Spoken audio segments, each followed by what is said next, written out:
This is Optimal Relationships Daily, episode 393. An Open Letter to Those Who Have Lied to Impress People by Marc Chernoff of and&nbsp. Hey. I'm your host, Joss Marie, and today I'll be narrating a post from Marc Chernoff that features a beautiful story all about honesty. And though it's sad but true, I'm sure there are many of us who have told a white lie at some point in our lives in order to impress someone. So this post goes out to anyone who ever has. And with that, let's dive right in and start optimizing your life. An Open Letter to Those Who Have Lied to Impress People by Marc Chernoff of and&nbsp. Quote, "Honesty is the first chapter of the book Wisdom."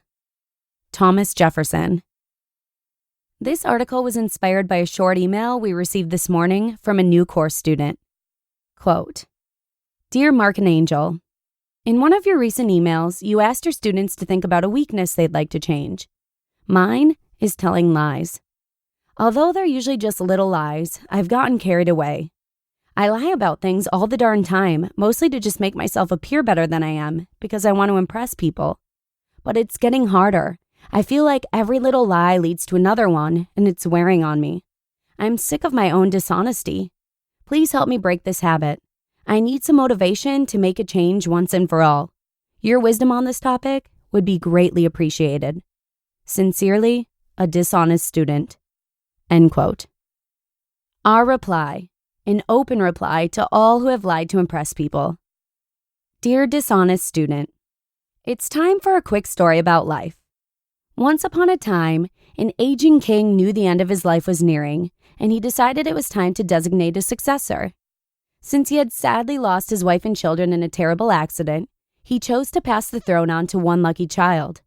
So he summoned children from every corner of his kingdom and asked them to visit the castle immediately.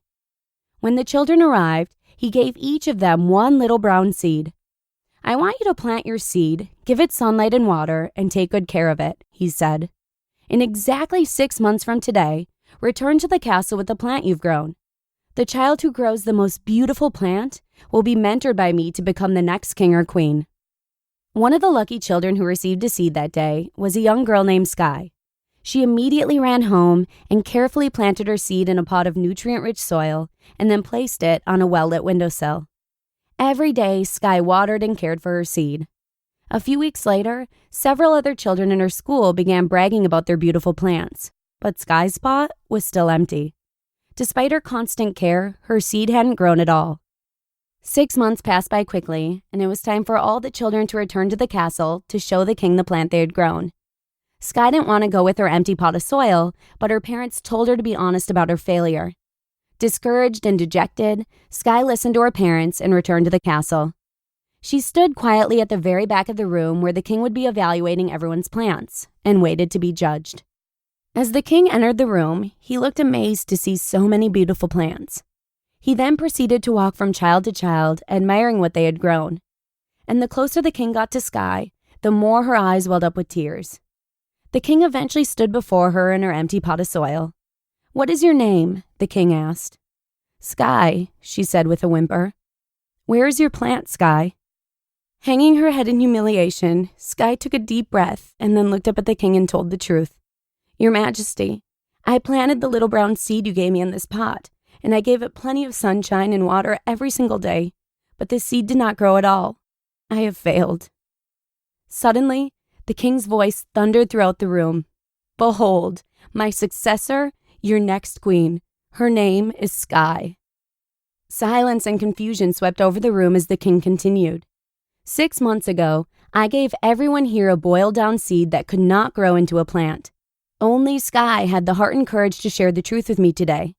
Soon enough, she will lead our kingdom very well. Remember, as friends, as family members, as teammates, too often we feel the need to lie about our experiences and accomplishments, simply to make ourselves appear bigger and better than we are. We believe that if we constantly show off the beautiful plants we've grown, others will love and respect us. But this is far from the truth, no pun intended.